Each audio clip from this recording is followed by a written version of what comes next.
نے اپنی جان چھڑانی ہے اس سائیکوپیتھ پلے بوائے ٹرن پالیٹیشین. یہ نارمل آدمی نہیں ہے. اس کا اپنا کردار کیا ہے؟ لوگوں کو وہاں سے بیٹھ کے مرواتا ہے. دھرنوں میں کیا کیا ہوتا رہا.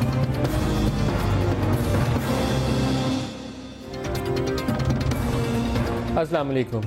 ساری لڑائی کا محور جو ہے آج کے دن میں اور پچھلے 3-4 روز سے وہ گھوم رہا ہے بلدیہ ٹاؤن کی اس رپورٹ کے حوالے سے جو رینجرز نے جے آئی ٹی رپورٹ جو سبمٹ کروائی، جس میں ایم کیو ایم کو براہ راست اس واقعے کا ذمہ دار قرار دے دیا. اس کے بعد 12 مئی کے حوالے سے بھی جو رپورٹ سبمٹ کروائی اس میں ایک ایم کیو ایم کے سیکٹر انچارج کو گرفتار کر لیا گیا. یہ ڈیولپمنٹ ساری جو ہیں پچھلے ایک ہفتے کے دوران اس تیز رفتاری سے ہوئی ہیں، جس میں الطاف حسین صاحب نے پھر ڈی جی آئی ایس آئی کو نام لے کر ان کے حوالے سے بھی اپنے تحفظات کا اور کافی سخت الفاظ میں ان کا ذکر کیا. نہ صرف ان کے متعلق بلکہ یہ بھی انہوں نے کہا کہ army, I S I, I B کے اندر ایسی کالی بھیڑیں موجود ہیں جو قائد اعظم محترمہ بے نظیر بھٹو اور دوسرے لوگوں کے اسیسینیشن میں ملوث ہیں. یہ وہ تمام بیانات ہیں جس کے بعد پی ٹی آئی اور ایم کیو ایم آمنے سامنے تلواریں سونتے کھڑے ہیں. وہ جو لڑائی پچھلے کئی مہینوں سے بلکہ انتخابات کے بعد سے P M L N versus P T I تھی، اب وہ پیچھے رہ گیا معاملہ اور لڑائی کا ایک دوسرا رخ ہمارے سامنے آ گیا. وہ سلسلہ کل بھی تھا، وہ سلسلہ آج بھی ہے اور کراچی میں آپریشن کے حوالے سے بھی فوکس بڑھتا جا رہا ہے. بلکہ نیکسٹ ایک جو اپڈیٹ ہمارے پاس آئندہ 1-2 روز میں مزید تفصیلات آئیں گی وہ یہ ہے کہ پرائم منسٹر اور آرمی چیف جب کراچی جائیں گے تو وہاں کیا ڈسکس ہوگا. یہ آج ہمارے پروگرام کا مین فوکس یہ رہے گا. اس کے ساتھ حکومت اور پی ٹی آئی کے مذاکرات کیا وہ نتیجہ خیز ہوں گے، اور اس کے علاوہ پاکستان کی اکانومی کی کیا صورتحال ہے، جہاں کبھی تو بجلی کا مسئلہ شروع ہو جاتا ہے، کبھی گیس کی بندش آ جاتی ہے، کبھی پیٹرول بحران آ جاتا ہے. ابھی آئی ایم ایف سے لیٹسٹ گڈ نیوز یہ ہے کہ انہوں نے کہا کہ اکانومی آن ٹریک ہے، جو ٹارگیٹ سے اچیو کر رہے ہیں. لیکن اس کے بعد اگلا قدم کیا ہے؟ اگلے قدم کے طور پر یہ ہوا کہ فائنانس منسٹر کے آتے ساتھ ہی بہت سارے آئٹمز کے اوپر ٹیکس انٹروڈیوس کروائے گئے ہیں، تو اس کے اوپر اپوزیشن جو ہے سراپا احتجاج ہے. تو یہ 3-4 چیزیں ہیں جو آج کے پروگرام میں ہم ڈسکس کریں گے. اور ہمارے ساتھ مہمان شخصیت ہیں فائنانسر اسحاق ڈار صاحب. ڈار صاحب ویری وارم ویلکم اور بہت شکریہ کہ آپ ایک بیزی شیڈیول کے بعد واپس آئے ہیں اور ہمیں فوراً ٹائم بھی دے رہے ہیں. کراچی سے سٹارٹ کریں گے. 2 امپورٹنٹ ڈیولپمنٹس ہوئی ہیں. بلدیہ ٹاؤن کے حوالے سے رینجرز کی رپورٹ ہے اور 12 مئی کا سانحہ جس میں جب چیف جسٹس کراچی گئے تھے اور 50 کے قریب لوگوں کی جانیں چلی گئی تو اس کے اوپر بھی ایم کیو ایم سے ایک سیکٹر انچارج کو انہوں نے گرفتار کیا. بینگ فیڈرل گورنمنٹ، جب آپ کے رینجرز یا لا انفورسمنٹ ایجنسیز یا جے آئی ٹی جس میں آئی ایس آئی بھی نمائندگی شامل ہو جاتی ہے، فیڈرل گورنمنٹ ان رپورٹ کو آن کرتی ہے، فالو اپ کریں گے کورٹس کے اندر؟ دیکھیں بسم اللہ الرحمن الرحیم، میں سمجھتا ہوں کہ کوئی بھی جو ایشوز ہیں چاہے وہ وفاقی حکومت میں ہوں یا صوبائی حکومت میں ہوں، ان کو قانون اور آئین کے مطابق آگے لے کے جانا چاہیے. اگر قانون کی بالادستی نہیں ہوگی، ہر ایک پارٹی اور ہر ایک لیڈر اس کو رسپیکٹ نہیں کرے گا تو پھر کنفیوژن اور وہ جسے آپ کہتے ہیں کہ افراتفری والا سما پیدا ہوتا ہے. میں نہیں سمجھتا کہ پاکستان متحمل ہو سکتا ہے کہ کسی بھی افراتفری کا. اور میں نے بھی پچھلے 2 دن میں آبزرو کیا ہے کہ 2 پولیٹیکل پارٹیز بالکل آمنے سامنے اس وقت میرا خیال ہے کافی کراس ٹاکس ہو رہی ہیں اور کافی نشانے پہ ہیں کچھ لوگ ایک دوسرے کے. یہ بہتر ہے کہ دونوں پارٹیز کو قانون کے پروسیس کو اس کو یعنی رسپیکٹ کرنا چاہیے اور اس کے تحت ہی تمام چیزیں آگے جائیں گی. ڈاکٹر صاحب جے آئی ٹی کی قانونی حیثیت کیا ہے؟ دیکھیں جے آئی ٹی کی قانونی حیثیت ہے، اس کے آگے بھی پروسیس ہے، ڈیو پروسیس آف لا جسے کہتے ہیں، اسی کو فالو کرنا پڑے گا. میں چاہوں یا نہ چاہوں، میں سمجھتا ہوں کہ اگر دونوں پارٹیز اس چیز پہ متفق ہوں کہ جو کوئی ہونا چاہیے کہ جی ڈیو پروسیس آف لا جو ہے وہ اپنا خود اپنا راستہ متعین کرے گا اور جو بھی ہوگا دودھ کا دودھ پانی کا پانی ہو جائے گا. تو اس میں ذاتیات کی سیاست پہ نہیں آنا چاہیے. 21ویں ترمیم میں آپ نے بڑا ایک اہم رول ادا کیا کیونکہ بعض جماعتوں کے تحفظات ہیں ان کو قریب لانے میں، لیکن ایک اس کے اوپر اب تنقید بار بار ہو رہی ہے. وہ تنقید یہ ہو رہی ہے کہ اس کو لمٹ کر دیا گیا صرف مذہبی دہشت گردی کے اوپر. کراچی کے اندر جو کلنگز ہو رہی ہیں وہ خواہ کسی جماعت سے اس کا تعلق ہو. سپریم کورٹ کی رپورٹ کہتی تھی کہ 5 سیاسی جماعتیں جو ہیں ان کے اندر ملیٹنٹ ونگز موجود ہیں، ان کو کیوں نہیں کور کیا گیا اس میں؟ نہیں دیکھیں اس کی ڈیفینیشن کی انٹرپریٹیشن کی بات ہے ملک صاحب. اس میں یہ ہے کہ using the name of religion مذہبی جماعتوں پہ ریسٹرکٹڈ نہیں ہے. آپ دوبارہ پڑھیں اس ترمیم کو، فرسٹ پیرا یہی ہے کہ یوزنگ دا نیم آف، نہیں آگے بھی وہی ہے. لیکن کراچی کے اندر تو پھر جو کچھ ہو رہا ہے اس میں تو مذہب کے نام پر نہیں ہو رہا. Raising arms